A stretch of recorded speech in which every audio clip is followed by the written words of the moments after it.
Our programs offer many languages. Please visit suprememastertv.com/schedule. Nos programmes offrent plusieurs langues. Veuillez visiter suprememastertv.com/schedule. Nuestros programas ofrecen varios idiomas. Visiten suprememastertv.com/schedule.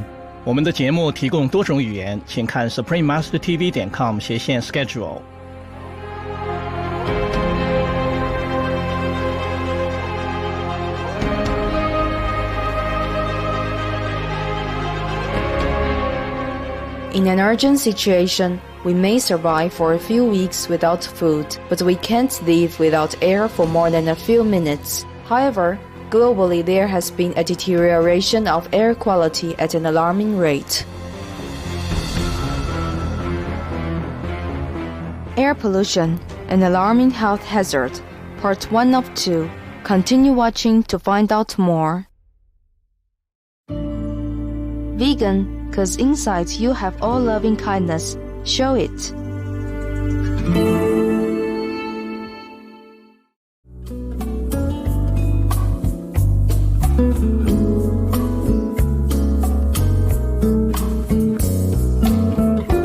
Greetings, gentle viewers. My name is Walter.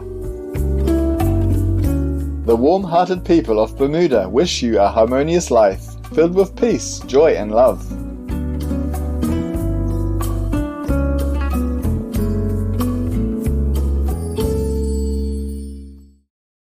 Welcome to our show titled Air Pollution, an Alarming Health Hazard, Part 1 of 2.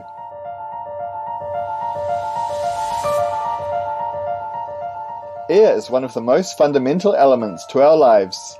In an urgent situation, we may survive for a few weeks without food, but we can't live without air for more than a few minutes.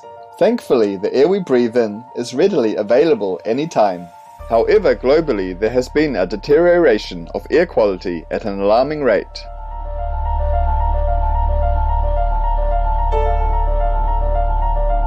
Air pollution was among the top 5 leading risk factors for early death worldwide in 2019 and causes about 7 million deaths every year.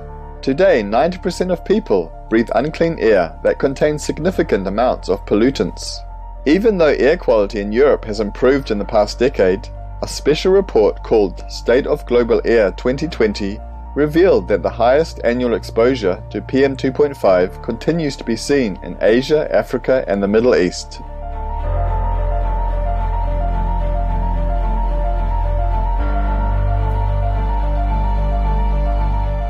PM2.5 refers to particulate matter, one of the most concerning substances in air pollution.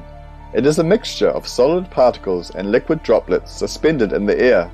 The source of particulate matter can be human-made or naturally occurring. They can derive from nature, such as salt from the sea or dust from deserts and wildfires. But the majority are formed as a result of complex reactions of chemicals such as sulfur dioxide and nitrogen oxides emitted by power plants, industries and vehicles. Then toxic volatile organic compounds can cling onto particulate matter and potentially cause harmful health effects. As the size of the particulate matter is greatly associated with its detrimental effects, fine particles can pose a serious threat to our health. They can be inhaled deeply into the respiratory tract or even enter into the bloodstream due to its fine size.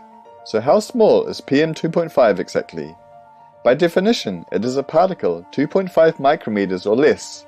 Take our hair as an example.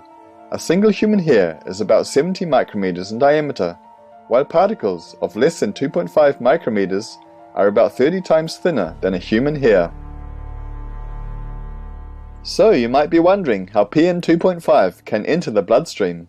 Before we get into that, let's have a look at the structure of our lungs. The lungs are the key organ responsible for exchanging oxygen with carbon dioxide.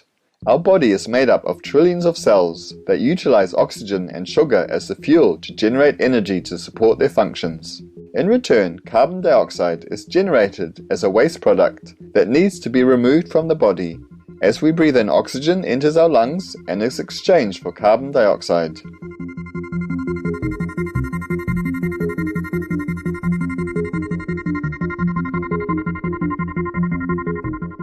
Imagine the lungs are like an upside-down tree, whereby the trachea, known as the windpipe, is the tree trunk that extends from the back of our throat to the chest.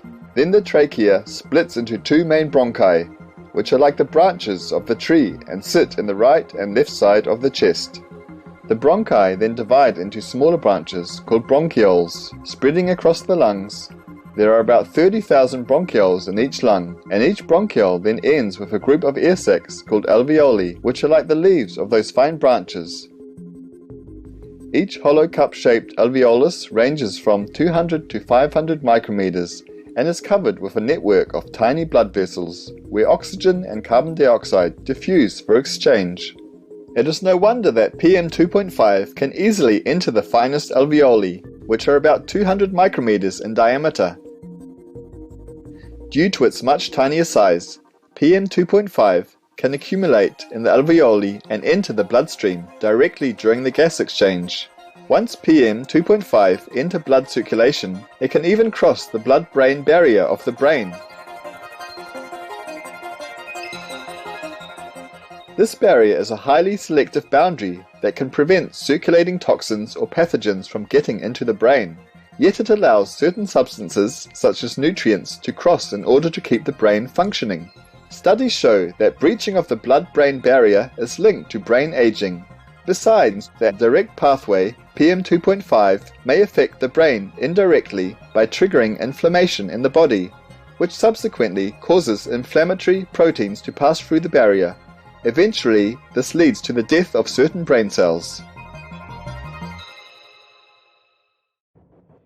There's no doubt that in the Hebrew Bible that until the story of Noah, the text is very clear. Humans were vegan, they were plant-based. The Reverend Rabbi Jonathan Klein, vegan. We will pause a moment for a constructive message and then return. Please stay tuned to Supreme Master Television.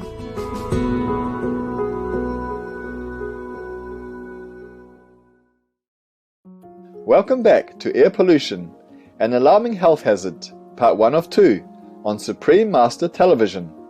Now we will continue to learn about the adverse effects of air pollution on our health.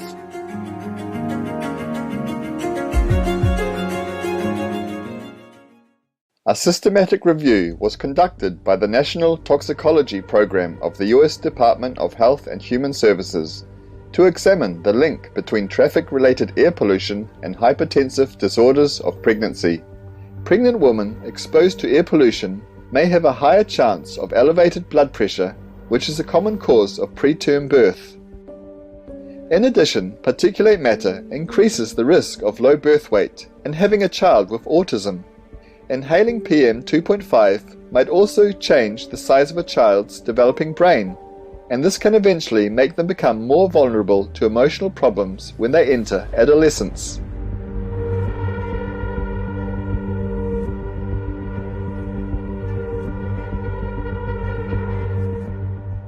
Research has shown that the elderly in the United States who are exposed to the annual mean amount of PM2.5 nationally have a greater chance of developing neurological disorders such as Parkinson's disease, Alzheimer's disease, and associated dementias. Besides particulate matter, ozone is another major part of the air pollution.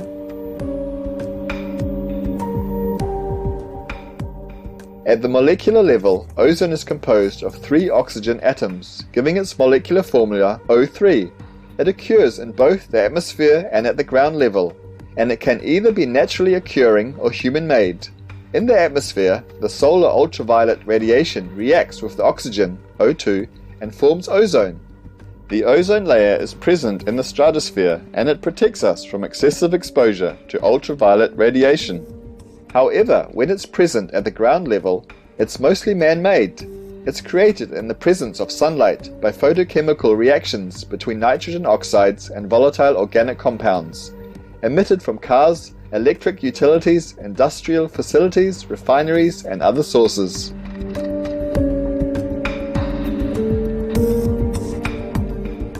If ozone can react with organic compounds outside the body, it can also do the same inside the body. However, such internal reactions between ozone and organic materials can pose detrimental effects on the respiratory system. Low amounts of ozone can lead to chest tightness, coughing, shortness of breath, and throat discomfort. Not only does ozone exposure worsen chronic respiratory diseases such as asthma, but also it weakens the body's response to fight off respiratory infections. Next, let's take a look at how air pollution impacts COVID-19. We know that the risk of developing more severe symptoms of COVID-19 may be higher in people with pre-existing conditions such as hypertension, asthma, obesity, or diabetes. Air pollution may worsen this relationship. Pollutants such as car emissions can weaken the immune system of those who are trying to recover from COVID-19. According to a study from Harvard University in the United States, an increase of 1 microgram per cubic meter in p1o2 increases the COVID-19 death rate by 8%.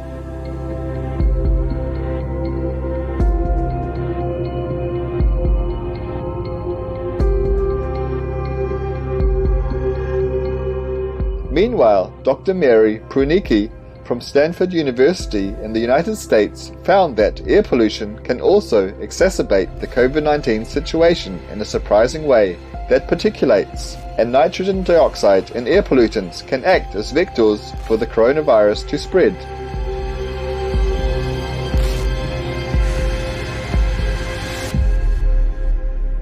Reducing air pollution is something that urgently needs attention in order to safeguard our health regardless of the COVID-19 pandemic. The large-scale lockdowns seen worldwide have slowed our pace of life and led to a significant decrease in road and transport use globally. Consequently, hardly seen blue clear skies have reappeared in many polluted cities, even if this was temporary.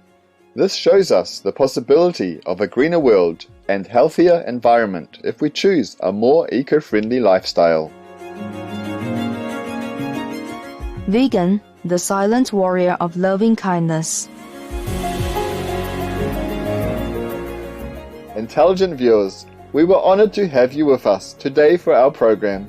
Please join us on Saturday, December 11th for part 2 of this series titled Air Pollution, an Alarming Health Hazard. We'll find out about another factor that is worsening our air quality, plus practical actions to curb its deterioration. Up next is Initiation Requires Master Power, part 14 of 14, on Between Master and Disciples, right after noteworthy news. May you be surrounded by a good and protective atmosphere, blessed by the divine. Our programs offer many languages. Please visit suprememastertv.com/schedule and suprememastertv.com/HL.